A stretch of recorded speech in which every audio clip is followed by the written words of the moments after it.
This program is brought to you by A-Tri Media Pro Incorporated. It's here, the only radio talk show made specially for all workers of the call center industry. Call Center Radio.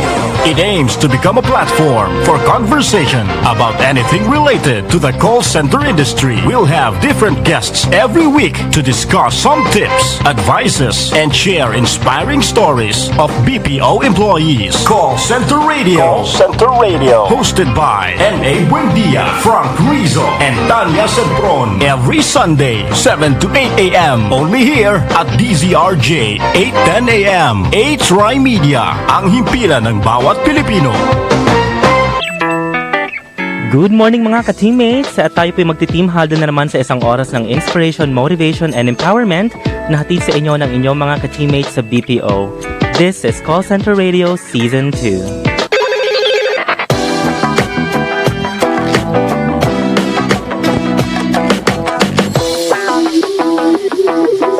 And of course, sa pamumuno po ng aming founder and producer, walang iba kundi ang Voice Master of the Philippines, Sir Pocholo de Leon Gonzalez. Kami po ang inyong mga ka-teammates. I am your call center vlogger, Buendia. Yes, and I am your engineer BPO teammate, Tanya Sempron. Hello, hi, I'm definitely back. My name is Frank Rizzo, the terrific host. Good morning mga ka-teammates. Good morning. It's a very beautiful morning. At least hindi umuulan. Yes, wala na si Jolina. Oh, di ba? Nandiyan na ba siya? Wala na siya. Oh, hindi na siya tumuloy kasi masama ang panahon. So, good morning at meron naman tayong exciting topic for today. So, yung mga nakatutok po dyan, please keep on supporting us. Please like and share this video to your friends. Yes, and we'd like to thank, now we have 14,592 likes in the call center radio page. Yes. Yes. Thank you sa lahat ng sumuporta sa atin simula Season 1 and simula ng Season 2, Episode 1. Perfect. Yep, and we'd also like to invite everyone to join the Call Center Radio Network group on Facebook.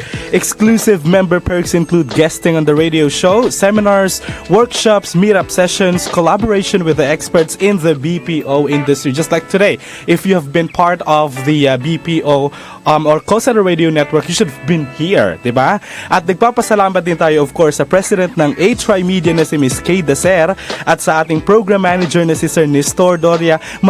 Maraming salamat po sa pagtitiwala. And of course, this program is made possible by Pochology Academy, inspiring greatness, excellence, and success, and the Creative Voices Productions. Yes. That's perfect. I would like to inform everyone that we are live over DZRJ 8:10 a.m. and online streaming po tayo at www.atrimedia.com. We're live over Facebook at A-Tri Media and then Twitter and Instagram at A-Tri Media. Diba, umati ka ba? Wala po kayong choice kundi tumutok talaga sa amin ngayon, diba? We are live over different platforms, actually online, and sa mga provincial, we are actually broadcasting live din sa mga TV channels, diba, on cable. So, good morning mga ka-teammates. Today is another very interesting topic. Relatable topic to for most of you guys, I know. And imagine, you have finally found your dream job. Okay, you love the company, the facilities, you're doing the work that you love, you like your co-workers, but not your boss. Okay, so well, no one is really perfect and everyone makes mistakes. And interestingly, based on statistics, one of the most common reasons employees quit their jobs is because of a difficult boss. And as they say, people leave managers, not companies. So I'm sure this is going to be a hot topic for everyone. We hope you can participate in our discussion for today. Is your boss irrational, insecure, or over-demanding? Our guests for today will give some pieces of advice on how to deal with them. So, who do we have in the booth for today? Yeah, Go, we Tanya. have... He is a professional host, voice-over artist, voice actor, DJ, radio broadcaster, vocalist, and he is also from the Voice of the Filipino channel. Yeah, and he has 9 years already in BPO industry, worked up his way from being an agent, trainer, resource specialist, and recruitment manager in the financial, IT, and headhunting space. Please welcome, we have Mykee Acuña. Wow, that was a mouthful. Yeah. Thank you so much to introduce me. Good morning, guys. And before anything else, I'd like to congratulate Call Center Radio for having season 2. Wow, di ba? And it's an honor to have you here, di ba? Medyo bold yung ating mga topics this season. Yeah. Last week, thank you po sa lahat ng mga tumutok dun sa HIV awareness episode namin. And then marami pong mga nag-private message actually asking kung saan pwede magpa-test. At least, di ba, na-achieve natin yung gusto nating maging goal na makapag-inspire ng mga tao. And I think because of that, somebody nominated you for an award. Yeah, well, thank you so much po sa Love Gala and Love Yourself Ripple Awards. Hindi ko pa sure kung ano mangyayari, pero thank you so much. It's such an honor, like an honor student na manominate. we have like we have like a companion. Go If ahead. I may have the honor Sure. of introducing our guest. She's a BPO veteran. And that's actually, ang dami kong introduction dapat para sa taong to. Yeah. So I've known her for quite some time. We're talking years here, and she's one of my, admittedly, she's one of my idols. She's one of my. I consider her as one of my mentors. No BS. Her name is Miss Olive Ybanez. Miss O. Hello, Miss Welcome sa booth. Yep, hello, good morning. Bigate, di ba star-studded? Go ahead, Frank. Ayan, we also have another guest. Talagang full pack tayo ngayong araw na ito. She's 1.5 years in the BPO industry as a customer service representative. She is a working student taking up broadcasting and filming. She's also a YouTuber and a freelance makeup artist. Ladies and gentlemen, we have Mykee May. Hi, good morning, guys. Mike and Mykee. Yes. Yeah, exactly, di ba? MOM tayo ngayon. Mike, Olive, Mykee. Mom. Ma. Nagsisimula pa lang. So, let's start with, how did you get started in the call center industry, Mike? So, you worked your way up from being an agent to a manager. So, how was it? It started back in 2006, if I'm not mistaken. Sobrang, I know, napawoke na, whoa. Sabi ni Mykee, whoa. High school pa lang ako na. Elementary. Ay. Yeah, pero it started because my main thing was singing on stage nung time na yun. I think hindi pa ako nag-host noon, Frank. Right? So hindi pa ako nag-host noon, and I had to make a living, like I had to get a regular paying desk job. So sabi ko, uy, pwede naman ako mag-call center, because I mean I have a good grasp of the knowledge naman. I have a good command of the language, and I gave it a shot. So it kind of just built itself from there. I started with Sykes, and then with Convergys, and then with Teletech, and then with JP Morgan and Chase, and then HSBC. Parang Hindi pa katapos, parang tinahilang yung Makati, no? Tsaka yung mga Central Business District. Exactly, di ba? Tabi-tabi na yung mga call center ngayon, di ba? Isang kembot lang may call center. In the span of like 10 years, the industry has grown talaga ng super. It has. So, how about you, Miss O? Yeah, Miss O. I think most of you didn't have your teeth when I started. I started in 2001 actually. So way earlier. I think when the industry started, it was in its very infancy, and they were looking for people to start the travel arm of the travel program of a particular BPO. And so naturally they went to those who were already in that business. So I actually came from a different industry and then went on, jumped over to the BPO just because it was new. Online travel was very new at that time. So I figured, why not try something new and learn the business that way. And it was on its like booming stage that time, right? Or I wouldn't just say started. it was just practically starting, where it was at that stage where people would say, ano ka? Call center? So ano, call girl? yeah. And you work odd hours, and when I told my grandmother before that, when she asked me what exactly it is that you do, I go, I work at night, and because our clients are Americans, and she's like, life must be very tough now. I was like, and my dad was like, do you realize what she's thinking? I go, okay, I'll go back and explain. Kasi parang hindi niya yata naintindihan because it was so new. Yeah. It was so new. So for a lot of people, it was at a time when parents would say, I don't want you to work there because it's not a decent job. It used to be tough, or it used to be challenging, but now it's just life. Okay, everybody does it. So how about you, Mykee? Since you were like the newbie, okay, Yeah, the in the newbie. industry, so good thing that we have like a balance of both the tenure and then the newbie, so we can like Yeah. look at Lipat ako. both perspectives. Diyan ako sa gitna. Sure. Go ahead. How did you get started? You just been here in the industry for like 1 year?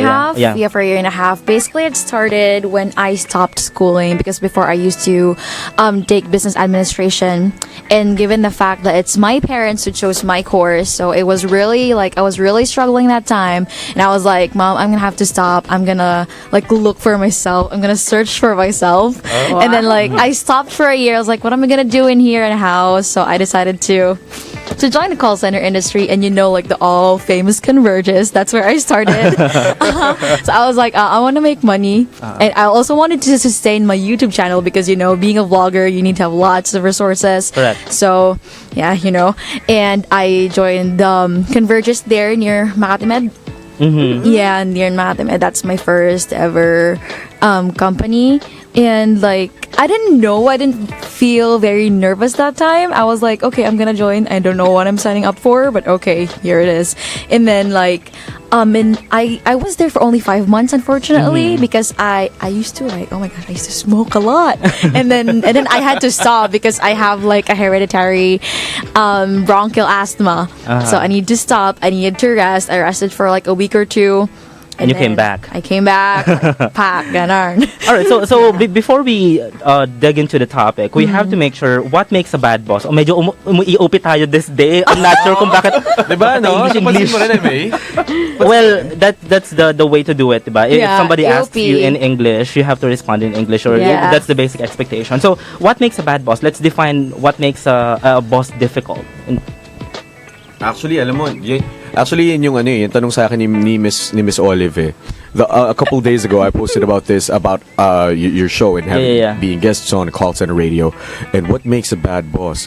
Off the top of my head, what comes to mind is someone who kind of, seemingly, doesn't cut you enough slack. Someone who, parang sa una, doesn't give you the credit that you deserve, or, someone who just, consistently pounds on you. Like, at least it feels that way, right? But not necessarily. Parang it could be a bad boss, or it could be the beginning stage of your mentorship with this boss. I don't know. It's a really, there's like a really thin line between those two people. And it can be subjective, actually. Yes, The definition of a bad boss, because for some people it could be like they love the challenge, that they see the boss as someone who's like really challenging them, or kasi marami rin ako na-experience before na parang feeling ko nun bad boss sila or ano. Pero ngayon I have to thank them for the experience kasi I've learned a lot. Yes. Yeah. How about you, Miss O? I mean, Well, actually, very interesting that he said, you guys said subjective, no? Because when I was asking Mike, I go, define first what the bad boss Correct. is, or what difficult Yes. means. And he goes, I knew you would ask that. But because like you said, at different stages, you kind of feel that they were being difficult. But in reality, to them, I guarantee you, they didn't think that they were being difficult. most They of were them, just yeah. putting challenge in front of you. They're just testing how far you can go, or maybe because the task itself is difficult, but you all have to deliver. So and like you said, now you thank them. Yeah. But Yeah. during that time, you were probably doing something else, but thanking them. It's all perception, I think. Yeah, Yeah. perception Yeah. it is. I agree. It's very and that's why I slipped it into that conversation with Mike, and I said, is it the perception of whatever? Yeah. And that's just what I think. But I think the callers, the people who will be texting or sending their messages, we'll know more from them. Yeah. So good thing that we have like an agent and then a manager, so that we cannot be like biased about the Yes, topic. That there will be like different perspective on this. So how about you? What is a bad boss to you, Mykee?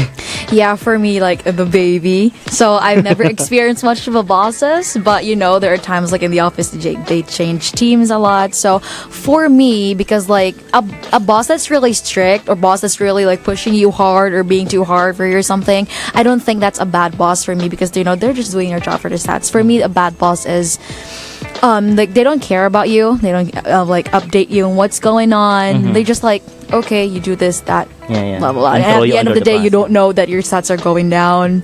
That's a bad boss for me, because that happened to me one time, and termination. Yeah.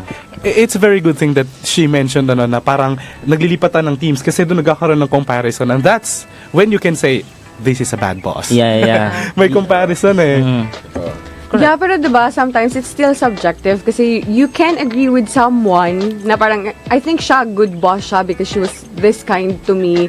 Tapos pala, when you transfer, you cannot just apple to apple compare everyone, diba? So, I think, yeah, it pays to be more observant and yung talagang personal perspective mo yung tinitingnan mo. Kasi when sometimes then you try to listen to everybody tas may iba na silang nakatag for another person na parang, siya, difficult yan kasi nakita ko siya ganito, ganyan. Maybe it's good then, diba, na you experience it for yourself before you tag the person difficult. Yeah. And actually, Miss O pointed out a while ago na parang when you are a manager or when you are actually a boss, you have a different view on things. Okay? Yes. Normally kasi when we are like the employees or we are like the agents, sometimes we feel entitled or we have like a different expectations about what the boss is. Totoo. So let's talk about what is the boss motivation? Is it normally is it you, it's not you, it's me, something like that? Relationship. Diba? O yung mga ganun. Kasi minsan, bakit ba siya nagiging ganun? Ano yung pinanggagalingan niya? Bakit siya ganun ka-strict?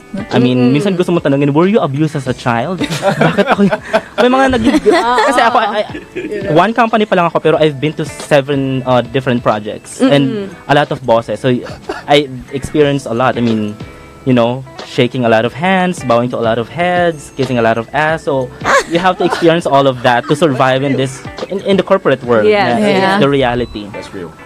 So when you transition from being an agent to being a manager or being a boss, Mike. Yeah. What was it? I mean, what was the adjustment? Well, it wasn't really like a direct jump from being an agent. May levels pa yan eh. Like agent level 1, level 2, diba? So on and so forth. But as I was moving up, I found myself agreeing to people more. And by people, I mean my bosses. So parang, okay, you take their lead, right? There's a phase in time where your hand is held. May hand holding na nangyayari, tapos this boss is walking you through the ropes. You know what I mean? So yun, parang natuto ko sa kanila, and then the like Miss O, like what Miss O said, yung difficulties or challenges rather na nilalagay nila sa harapan mo, and it's really easy. I think the reason why I said na parang what makes a bad boss, right, is yung may challenges agad is because, especially for someone na wala pang BPO experience like myself nung back in 2006, madaling isipin na hindi lang talaga ako siguro gusto nitong boss na to, kasi hindi ko alam na ganun yung pagpapalakad, na ganun ang kumbaga ideal path of growth mo pagdating sa BPO industry or for any job for that matter. Alam mo yun, it's really easy to blur that line between what makes a good or a bad boss. So, how about incompetence, Miss O? Okay, because I was actually going to ask, are we treating bad and difficult as one and the same thing? Is there a difference though? Do you think? To me, there would be. Okay. Because when you say difficult, it's a lot of it can be perception. Like, because the task is difficult and your boss has to kind of push you to accomplish it, then maybe difficult, right? But when you say bad, she was describing earlier something that's very interesting, because the BPO being young as it is, the call center business, there are a lot of young people who manage also very young people. And so when you say bad, she mentioned that you don't get feedback, you go in, you don't get any support, and then you're terminated. A big part of what a boss needs to do is to give feedback and coaching. And when you say somebody is a bad boss, sometimes it is really because they're not doing their job as a boss. Lack of people skills as well. Like that. Lack of people skills. And you mentioned incompetence versus competence. No? Some can be difficult and or bad. I tend to treat the two words differently. Na parang they can be that because they're not competent yet. They're not prepared for the role. Yes, they're prepared for some parts of it, maybe the technical side of it, especially for, when you jump from agent going straight to supervisor, let's say, that's a huge jump. It's like it's an about face. From being an individual contributor, now you're responsible for people who are individual contributors. Your scores are no longer your own. And Yeah. that the psychological effect of that shift can be daunting for a lot of people. And so the tendency that I've seen in the years, sige, 17 years. Parang ayaw aminin, di ba? 17 years is that from being just their easy-go-lucky self, they go straight to the other end. Yeah, which is They a completely become different world. Yeah, super strict. It's almost as if like, if I was able to do it when I was an agent, why Yeah. can't you? Yeah. And they're like, no, you have to be back. Oh, your break is 15 minutes. You should be here in 14 minutes. Yeah. If you're really professional about it. And then, slowly they learn as they grow. And then they become, I would say, less difficult or Yeah. better bosses because then they learn from... They get to adjust. Yeah. That's a very interesting topic. And we have to talk about this topic more when we come back. So we have to take a break. Time check in the Philippines, 7:22 a.m. Stay with us. Ito ang DZRJ 810 AM A-Try Media, ang himpilan ng bawat Pilipino.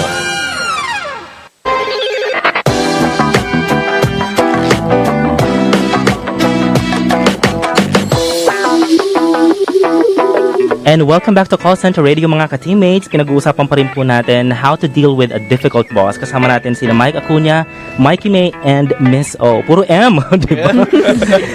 Okay, before anything else, we would like to greet our Facebook Live viewers.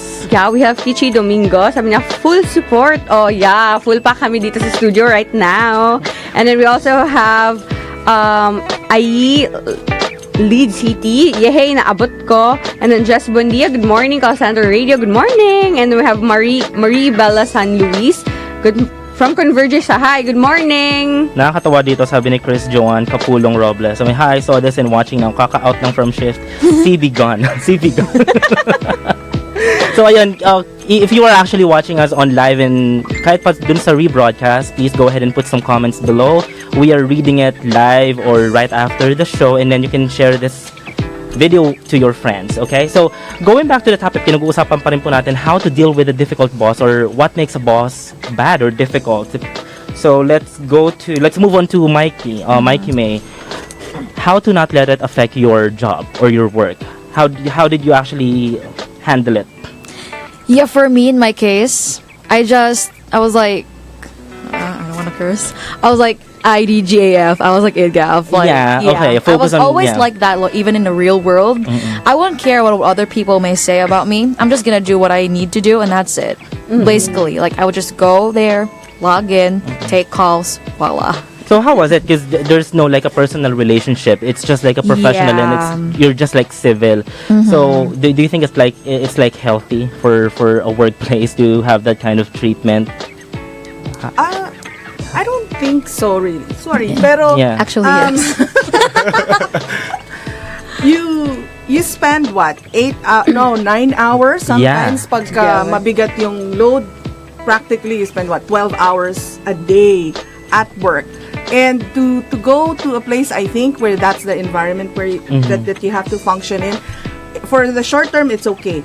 Long term, it's going to eat at you. Exactly. Parang, you wake up in the morning and Stressful, like, oh God, I have to go because I woke up. So I wish I could just sleep all day. Pero, but that's, I think, very natural, especially when you have teammates you don't get along with, bosses that you don't get along with. So I think, as much as you said earlier, it's not you, it's me. There's a lot of that happening actually in this business. You have so many people coming from very different backgrounds, different provinces even, which you've never seen before. Different at least culture, in this magnitude, no? In the workplace. Normally, when you go to a company, chances are they only hire from these schools, Correct. and normally mga taga Manila. Same or demographic, kumbaga. Yeah, so it's easier. But this time, hindi eh. So you have to also learn how to adjust and make pakisama. So that your workspace naman is more enjoyable. Yes. Yeah. As much as possible. And there are people who've met long-time friends, really. Yes. Yun yung mahirap doon kasi sometimes nga, 'di ba, sinabi ko doon sa isa sa mga post ko. Sometimes the job is actually tolerable. It's not Yes. really the one that's stressing you out. Sometimes it's the people. Yes. And being with them The like environment. sabi mo nga, 9 hours or 8 hours a day, 5 days a week. And that's really gonna eat you. And that's the number one cause of people leaving their job even though that they have the highest paying job in the world or that they have like the best company, 'di ba? Yes. So, yun yung parang isang nagiging issue ng attrition, Mike, di ba? Most people would say that. Totoo. So, how would you normally, you have like people right now under your bucket or... Well, actually, I'm 100% freelance na. Okay. I've totally, separated myself from the corporate world. Perfect. Pero Yeah, that's our goal. YouTubers, yun yung goal ng mga YouTubers. Yes. Gawin na namin to full time. I've been doing this for almost like 2.5 years to almost 3 years actually. But yeah, going back to the question, if I were to be like super real, I've experienced in my corporate life na okay, what's a bad boss? One of the traits of a bad boss is yung namemersonal. Yes. It happens talaga. Na alam mo na and everyone else and everyone else around you can say na uy, Mike, medyo mainit ka na sa mata Yeah. nito. And sometimes, kumbaga, the bosses, at least the bad ones, use that to their advantage. Yeah. Para- Power tripping, di ba? Yung Power sabi trip. nila. Yes, that's exactly what it is, Eme. So, ayun. So, nakakaano kasi minsan may mga talented talagang employees na dahil lang na nape-personal nga sila nung bad boss. So, kaya naman, minsan kasi may mga personal interest tayo. O, di ba? So, minsan may kita mo yung boss, katulad nga dun sa page ko, I ask my followers, sabi ko nun parang, what are the signs that the employees don't like their boss? So, and there are a lot of entries there or comments there na talaga namang nandun yung mga may code name sila sa boss, hindi nila ini-invite sa team building, meron silang chat room na hindi kasama yung boss nila doon. I mean, a lot of people can actually relate because, Yes. di ba, one way or another, you will encounter them. Okay? Yeah, there are actually difficult people naman talaga. And siguro, we can tag a lot of people na maging bad. Pero siguro before we jump into conclusions, parang we try to evaluate ourselves. Have we done our part? Kasi Yeah, diba, we need to understand what is the person going through or saan siya nanggagaling. Why ganito yung mga decisions niya, why ganito yung mga sinasabi niya. And then siguro it would help if you're in the industry to like, syempre ang nakalagay sa mga tao pag one-on-one, dapat yung boss yung mag-initiate. Sometimes you can initiate. Sasabihin nyo na, actually, I'm having a hard time with all the things that you're giving to me. Hindi ko alam kung namang personal ka or gusto mo akong ma-challenge. Settle the expectations. Yeah. Kasi from there, you would understand kung anong sinasabi ng boss, diba? Correct. That's being proactive and Yes. actually being assertive. Yes. And sabi nga nila, since walang Filipino word for assertiveness, wala siya sa character natin. So sometimes we just titiisin na lang natin and then you're struggling na pala deep inside and then biglang ka na lang puputok na hindi mo siya nasabi. Ang hirap, diba? During coaching sessions, kasi kaya mga bosses, they have to undergo a lot of trainings bago talaga nila makuha yung position. Yeah. People skills training, leadership training, how to handle people. Yeah, part of the trainings is for you to understand the personality of the people that you're handling. Kasi meron tayong mga tinatawag na North, South, East, West people. Mga strong North man. Strong personalities, no? Oo, kasi I also was part of a learning and development team before. And kaya naintindihan ko, kaya pala kami nagka-clash dati ng boss ko. Hello? Akala ko sasabihin ko yung Frank, matigang ka na ron. Parehas kami from North. Yeah. Now, Name I'm really dropping. thankful sa kanya kasi nangyari. I understand na, ganun. Kaya ako, I actually admire people na sinasabi nila na I love managing people, I love handling a team, or I love becoming a boss kasi you are dealing with behaviors. Yes. Okay, so ang hirap nun. For me, parang gumawa ng isang reality show na from all walks of life pagka sumasamahin mo. And then, syempre, iba-iba yung coaching style mo doon sa bawat taong yon, di ba? May mga may mga trainings pa na you have to understand if this person is a peacock person, if this person is a dove person. Yeah, you know it. Mga profiling. Yung mga ganon, kailangan nag-adjust ka rin doon sa ano nila, di ba? Sa personality. Let's talk about the professionalism na part. Because sometimes, what if you're just immature? Di ba? Yung sabi nga nila, let's not blame the boss or let's not make it like parang one-sided lang. Kaya nga nag-invite din tayo ng managers and agents para makakuha tayo ng different... Balance, Oo, kunwari, mas balance yung ating discussion. So, ano yung feeling mo na, how do you maintain the professionalism at work? Or how can you help your team kung medyo nagiging toxic na yung environment? Really, for me, I don't know because I didn't I didn't perform really well with my stats. Yeah, with my recent company, it's because my AHT was too high. I was so talkative, but So at least you acknowledge your weaknesses. Yeah. Diba? Kasi that's important. But I make sure though that because I was transferred to a team where every one of them was like, they're so good. They're always top 1, top 2, top 3. It's the best team, like best of the best team. And I was like just newbie, and I was transferred in there. I make sure also that I hit the goal, not just sometimes the goal, but like beyond that. Because sometimes I feel really shy. So as much as possible, really, I would just hit the goal. Correct, yeah. Because if you are going to be demanding, you have to perform, diba? Hindi naman pwedeng, yung iba masyadong mga millennials ngayon, diba? They keep on complaining. Actually, yes. Yeah, they keep on complaining, but they don't know what they want to do. And they're actually blaming the boss, they're blaming the workplace, they're blaming the customers. They don't really know what to do with their life. Yeah, it's probably because maybe call center is really not like the job that they wanted, because most of the millennials that I know, they signed up with a call center that is because it's an easy money. Yeah, they think as a call. Yeah, they think a call center is like a springboard. Or it's not something that requires you have to be a graduate of this. Yeah. So yeah, they. So you don't look at this as like your career. Okay, so let's go to that, Miss O. How would you change to that kind of perspective? Parang, if you were actually managing Mykee right now, how would you coach her? Coaching. What's gonna be the best? Yeah, what? Oh my god. She's a difficult agent. I've tried many different ways of kind of going around situations like that. But what I found to be more effective, I wouldn't say the only thing that's effective, kasi iba-iba yung tao is to find out what is it that they really want to get out of working in the BPO, in this company. Kasi, like Mykee was saying, most people in the business did not choose to be in the business because they grew up saying, oh, when I'm older, I'm going to be a call center agent. Yeah. There's no course, there's no real profession attached to it before. And so there's a lot of frustration, not just on their end, but on their parents' end. And, that pressure kind of builds up. So when they're not performing, or when it's difficult for them to perform because of many things, they sometimes take it out on, yun nga, na parang kasi yung boss ko, kasi yung teammate ko, kasi yung ganyan. But I found is if you pull them back to, okay, but you are here now. Yeah. What do you want to be known for? What do you want to be able to say when you look back? During my time in the call center, if you happen to exit at some point, during my time in the call center, I was this, I was able to do this, I achieved this.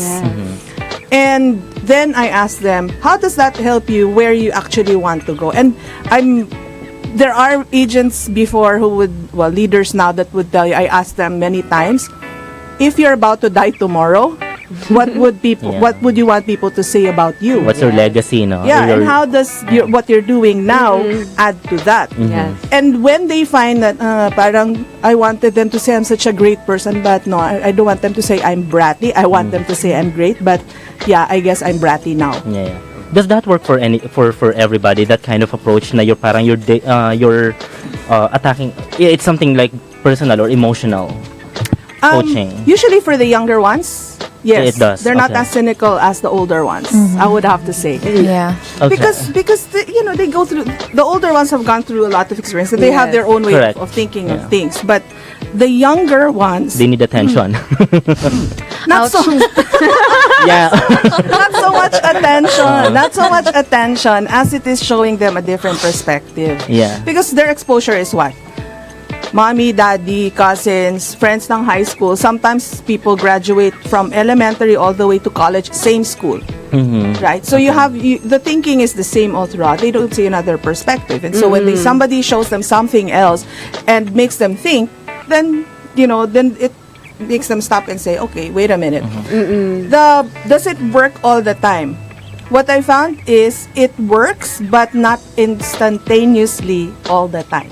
For some people, I it see. makes them stop dead in their tracks and say, wait a minute. Yeah. For some, they will say, yeah, whatever. And then the day after day, week after week, they kind of see oo nga, no. And then yung reflection and realization. Yeah. And for some, I know it took years. How to best handle it? For example, if you have a bad boss already, do you escalate or do you just look for another job or move to a different project? Sa akin, coming from, ako kung agent ako, ngayon kasi parang ang dali-dali na lang mag-escalate eh. Yeah. Parang that's the first thing because I know my rights. May ganun eh. May ganun ang mentality. Pero kasi the first thing to do, in my opinion, and this is with integrity. You do it with integrity. You talk to that person, to that boss first.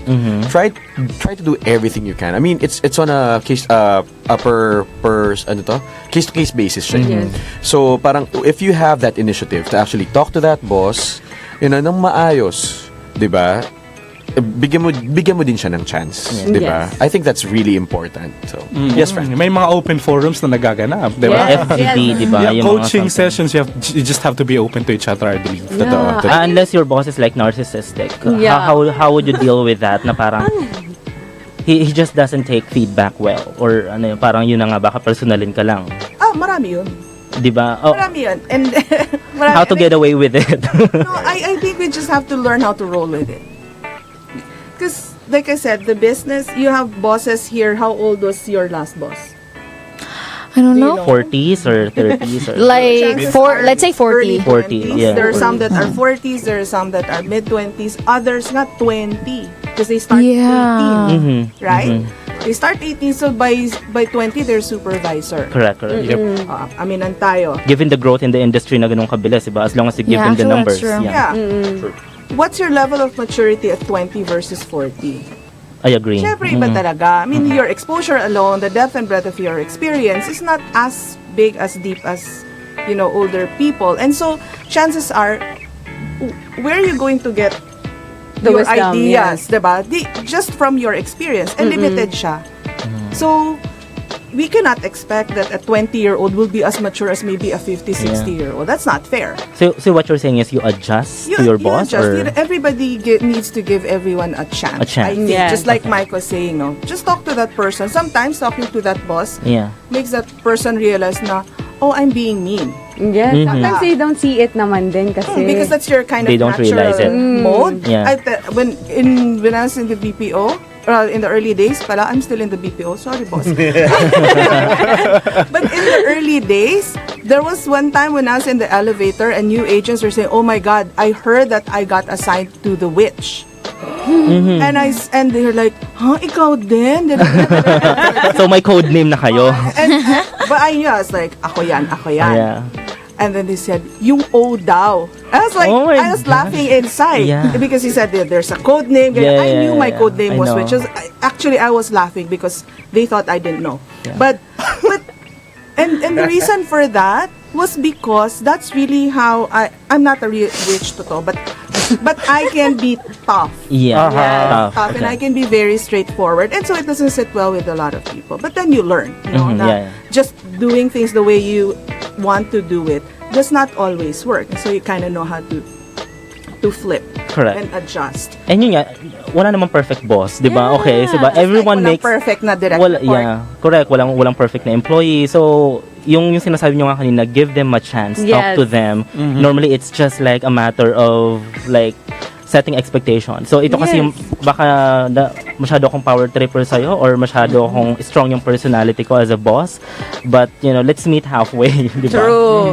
At parang relationship. No, Oh my God. Correct. yeah, romantic relationship. You have to adjust with each other, give and Yes. take. Yeah. Look for the common grounds, diba? Yes. So that walang magka-clash. Okay? Yep. So, pag-uusapan pa rin po natin all about bosses, handling coaching sessions, and when is it time to move on. Okay? Yun talagang parang suko na ako, hindi kita kaya. I have to really Let you resign go. or quit. Right. So, let's talk about that after the break. So, time check in the Philippines, 7:42 a.m. Stay with us. Ito ang DZRJ 810 AM H-Ry Media, ang himpilan ng bawat Pilipino.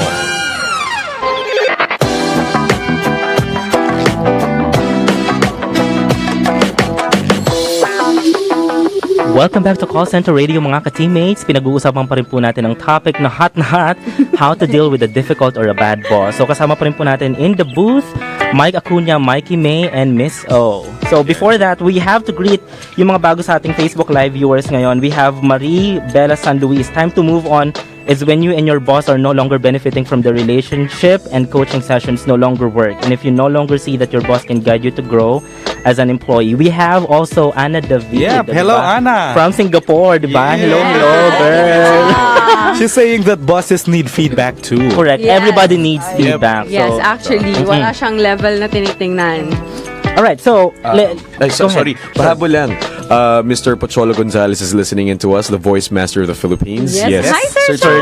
Hoy. Good morning, good morning. And also, would like to remind everyone that Creative Voices is holding another VoiceWorks workshop. Batch 42. Batch 42, that's going to be... Batch 41. No. Ayun. That's going to be on October 7. Guys, please check out Creative Voices on Facebook. Yeah, look for VoiceWorks workshop or just Google it kasi number 1 naman siya dun sa search. Yes. Okay, so kung gusto nyo mag-dubbing, gusto nyo mag-voice acting or anything na... Just like me. Yeah, di ba? Kino mo, di ba, kung paano siya magsalita. So, it's very a fun workshop. So, part kami nun ni Tanya. So, natry namin, nakita namin doon. It's Batch very interesting. 41. Ang saya-saya. Proud. Love it. Love it. Alright. So, yun nga, pinag-usapan natin kanina, how can you help your team when it comes to like, kung ganun na. And then, when is the time to move on, do you think? Na parang, sagad na to. Wala na. Si Mike muna is moved on. Yeah, because he has moved on. So, Sa akin naman kasi, I think it's safe to say na, umaga parang, I'm not a know-it-all, pero sa sarili kong threshold or sarili kong threshold, sige. Let's go with that. Ano na ako? I've had my share of ups and downs sa BPO, and sa akin it was really more of, ang pag-alis ko is really more of the self-realization of ano naman to, it's totally different. It's like it's a dream that I wanted to pursue. So Yeah. I wanted to be like I wanted to do full-time na freelance host, performer sa madaling salita. And I wanted to do radio. Actually, nag-overlap pa yan eh. Nangyayari dati, nagtuturo ako sa muntik na ako doon. yes. I was an English trainer kasi. So, mula, paggabi, night shift ako, nagtuturo ako sa classroom, dun sa nagtitraining ka. Yeah, nag-training ako. Tapos nun, sa umaga naman, pasok ako sa radyo. So, parang para sa akin, sabi ko, I can't do this na magkasabay. It took a toll on my body. A lot. Doon ako pumayat, actually. Yung sa'yo, Mykee. Ulit. Sorry. Yung sa'yo, Mykee, paano mo pinagkasabay yung pag-YouTube noon? Makeup artist ka rin. Nag-aaral ka pa ngayon, di ba? Actually. Nag-work ka rin.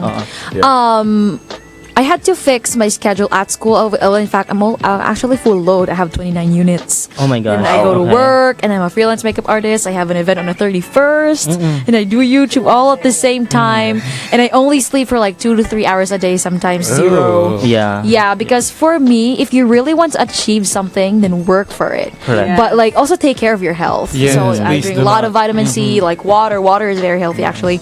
And then for me, because I wanted to prove something special to my parents that I can do things on my own. Well, actually, my parents at first place, they're very okay. That Supportive. Yeah, they're very supportive. That I'm actually working and studying at the same time because maybe my body's gonna fall or something. Yeah. And then I'm gonna be very weak. Well, actually, I felt that like a point or two something, and just really eat healthy. Yeah, for me. And then my breaks, if there's like a break or something, take it, like take a nap or something. And especially at school, you know how students sometimes, if they're given an assignment or a job or project, they tend to do it last minute. For me, in my case, I tend to do it, for instance, we're given homework today. After an hour, I'm have to finish everything because I usually arrive at the office like 2 or 3 hours early before the shift. Yeah. So Oh, those okay. period of time, I sleep in a sleeping quarters. So at Good least, thing for you. Yeah. So it that's all what I boils do. down to It all boils down to what Miss O was saying a while ago. Yung you have to maintain your reputation. Kasi diba, whatever you're going through right now, you're not the only one actually experiencing Yeah. mga dramas in life. And then you have to really keep going kasi nga your future self will not thank you for what you're doing right now kung, di ba, nagpapasaway ka na. I mean, it's still gonna be on your resume eh. 'Di ba? Naging yun na yung naging resume, yun na yung naging reputation mo na naging pasaway ka, din bumabagsak na yung metrics mo. So it will not really reflect on your boss, it will reflect on yourself. Okay? On your credentials, because at the end of the day, you're still being measured by your performance. 'Di ba? So yun dun sa case naman kanina ni Mike, yung sinabi niya kanina na it's really time to move on, and sinabi niya na ini-embrace niya yung something na better opportunity. Yun nga, the best way to put it is you don't leave or quit your job because you're escaping someone or you're escaping you're escaping your employer, you're escaping your toxic co-workers. You have to decide kung talagang aalis ka na because you're trying to embrace something better. Okay? It's really something that you want. Hindi yung iba kasi sa atin, we get too emotional. Naisip natin, pinapersonal niya ako, tapos alis na ako. Parang kung sana bigyan mo lang siya ng chance, baka nagbago siya, di ba? And then what if mo ma-encounter ka ulit na same lang din yung ugali, aalis ka ulit, di ba? Parang how do you handle yung mga attrition pala na pag umaalis sila? Do you talk to them bago sila umalis or Yes, but it's not so much to retain them anymore. The moment they give you the resignation letter, you of course try to retain them and try to understand. But if after one discussion, they still decide that they want to leave, whatever the reason, whether or not I consider it a mature reason, correct. You let them go because if you force them, you try your best to convince them to stay, and they stay, they're checked out anyway. Exactly. Yes. So it's not good for the company, and it's not good for the person as well. But to your question earlier, na you leave because there are people you don't like, You know what? There will always be people you don't like. And that's what I always tell them. Wherever you go in this world, there will always be people you don't like and who won't like you back. Yeah. Yes, And you cannot the universe please is fair. everybody. Yeah, Correct. that's true. And the unfortunate truth is that unless you become a hermit, that there's no getting out of that. Correct. Right? Yung sinasabi mo, kasi dito pinapersonal ako or judgmental ang mga tao dito. You know what? Every second of the day, whether or not you say anything, you're judged anyway. Yes. And some people think they are indispensable. Yung mga masyadong entitled na parang parang your company cannot survive without me. Yeah. Kaya nag-a-attitude sila. Masyado silang demanding. Diva. Sa BPO, hindi pwede. Hindi pwede. Diba? You can be replaced. Yes. Anytime. You're in tomorrow, you're out. Diba? So you're left with no other choice but to deal with it, and you have to deal with it perfectly. Diba? Yeah. Tsaka before deciding to resign, remember that it's always better to leave gracefully. Yes. Diba? Relationship is always better than just cutting it off. My closure. No? Wow, relationship Don't goes burn on. bridges kasi Yes. baka pag lumipat ka ng ibang company, siya ulit yung boss mo. Exactly. It can happen. And there's a rising trend today, not just in the Western world, but also here, especially in this industry, they call it the boomerang employees. People who leave and then come back. They come back. Yeah. Is there anything wrong with that? Or I don't think so. Because even for the company, like if somebody from my team boomerangs, I love it. yeah, I mean, I'm good with it as long as number one, they left gracefully. No Yes. issues when they left. No integrity, whatever.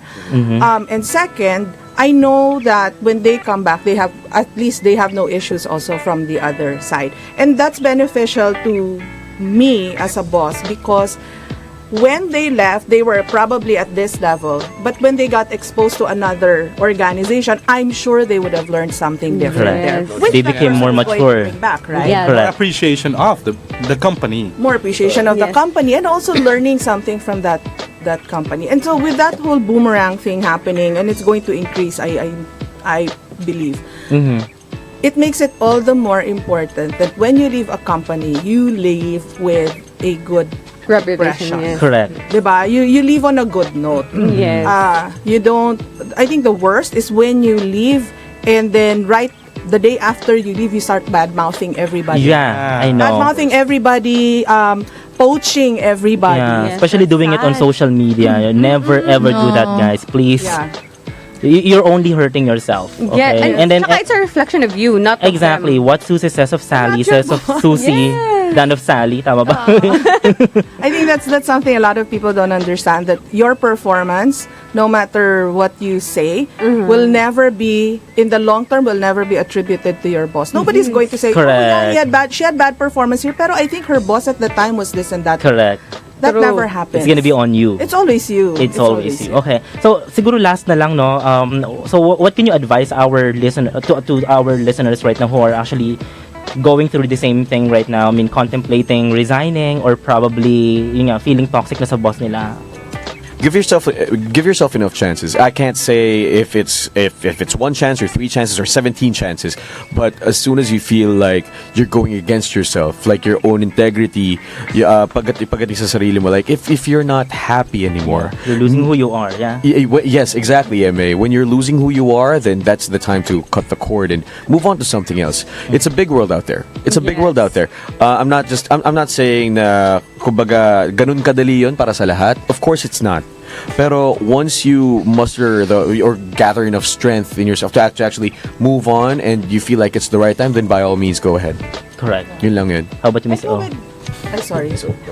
I would go with one thing that she was not my direct report, but she came to me, when she wanted to resign, and I asked her, why now? Why can't you work it out, pa? Keep trying, 17 times, ganyan. And she said, well, I think I reached my threshold. And to go beyond this, my performance for sure is going to go down. The way I relate with people will go down. And I will not leave on a high note.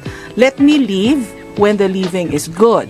Parang drama. Yeah, living your head up high, di ba? But it's true. While the relationship is still, civil, Yes. then just let me leave. And then maybe she said herself, maybe after some time I'll mature enough. And then I will recognize things for what they are. Exactly. But for now, I feel ako yung tama kasi. Yeah. So, As you mature, you will going have against sacrificing your integrity, losing yourself na Correct. parang that's not a good feeling. Yes.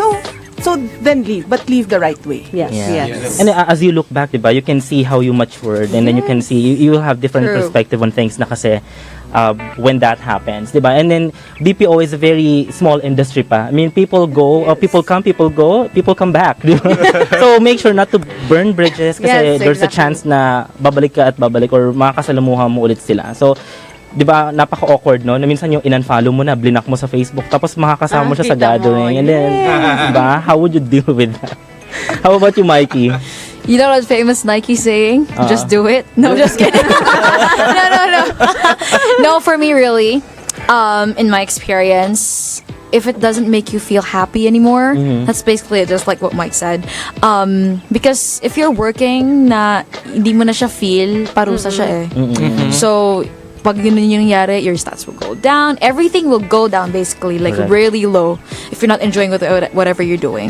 So, if you feel like it's time for you to go, do it. Yeah. But really, just resign, don't AWOL or something. Yeah, don't AWOL. At saka yun nga sabi ni Miss O kanina, yung set parang threshold, di ba? Parang, Yes. okay, give it one more chance. Baka naman ako lang. Baka naman, it's Yeah. just me, not you. You might wanna also render 30 days, and within the Oo, 30-day diba? period, you're like, oh, I wanna stay. Okay, Yeah. parang break up Yes. lang, di ba? Okay, diba? Very interesting discussion. May mga gusto ba kayong batiin? Let's make it quick. I'd like to greet my family. Anne, Evan, Caleb, Andy. Yes. Good morning. Hello, good morning, Miss O. Your boss. Oh, my boss is not here at this time. But I would just like to say hello to everybody in the BPO. And I will just keep learning. Yeah, come as you are, di ba? Yeah, keep shining. Yeah, I just Promote your wanna- channel. Go ahead. Oh, hi! I just want to say hi to everyone. Subscribe to my YouTube channel. That's MYKEEMAE. And then I just want to say hi to my TL Jello, yung back pay ko po. Just Oh my do it. God. Kaya pala just do it. Do it! Yeah, diba? And anyway, you can go ahead and like our official page on Facebook, Call Center Radio. And then we are actually wearing our Call Center Radio Network shirt. For orders, go ahead and message us on Facebook. So mga ka-teammates. By the way, isang oras na naman po ng inspiration, motivation, and empowerment ang nagdaan dito sa Call Center Radio. Sa ngalan po ng aming founder and producer, walang iba kundi ang poging-poging voice master of the Philippines, Sir Pocholo de Leon Gonzalez. Kami ang inyong mga ka ka-teammates sa BPO, I am your call center vlogger, M.A. Buendia. And I am your engineer BPO teammate, Tanya Sampron. And I am your events host, ka-teammate, the terrific host, Frank Rizzo. Okay, we're logging out now, but stay tuned because the author's voice is coming right after. So, see you next week, mga ka-teammates. Lag out See na! ya. Bye! It's here, the only radio talk show made specially for all workers of the call center industry. Call Center Radio. It aims to become a platform for conversation about anything related to the call center industry. We'll have different guests every week to discuss some tips, advices, and share inspiring stories of BPO employees. Call Center Radio. Call Center Radio. Hosted by M.A. Buendia, Frank Rizzo, and Tanya Sampron. Every Sunday, 7 to 8 a.m. Only here at DZRJ, 8:10 a.m. A-Try Media, ang himpilan ng bawat Pilipino.